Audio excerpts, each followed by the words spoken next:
This LOS is contrast the costs of expected and unexpected inflation. The cost of inflation. The debate around the costs of inflation really centers on the distinction between expected inflation and unexpected inflation.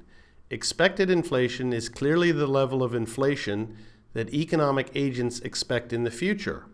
Unexpected inflation can be defined as the level of inflation that we experience that is either below or above that which we expected. It is the component of inflation that is a surprise.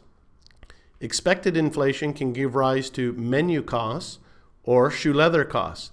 Now don't worry, we're going to go look at the ebook next and see what these shoe leather costs are. It's not a misprint. Okay, unanticipated or unexpected inflation can, in addition, lead to inequitable transfers of wealth between borrowers and lenders, including losses to savings, give rise to risk premia in borrowing rates and the prices of other assets, and finally, reduce the information content of market prices. Okay, as I said, I'm just going to jump into the ebook here in the section for the costs of inflation because there was this issue about menu costs and shoe leather costs. That's really funny. So I highlighted here in blue. At a micro level, high inflation means that businesses constantly have to change the advertised prices of their goods and services. These are known as menu costs. There also exists what economists refer to as shoe leather costs of inflation. In times of high inflation, people would naturally tend to hold less cash and would therefore wear out their shoe leather, or more likely the engines of their cars, in making frequent trips to the bank to withdraw cash. But these are relatively old arguments used to demonstrate that inflation is bad.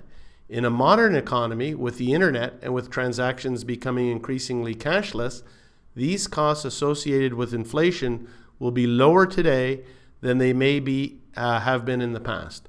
So again, as I said, as part of the study process, it's always good to go back and review the official curriculum and pick up on some minor points that you may or may not have seen in review materials, okay?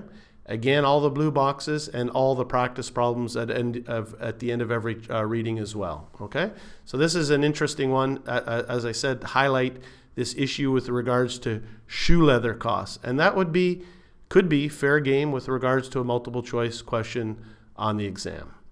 So we'll just finish this LOS with one last practice question. Central banks would typically be most concerned with costs of A, low levels of inflation that are anticipated, B, moderate levels of inflation that are anticipated, or C, moderate levels of inflation that are not anticipated.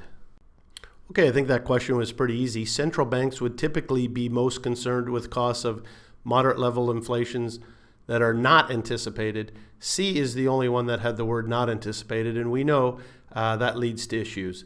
So low levels of inflation has higher economic costs than moderate levels, all else equal.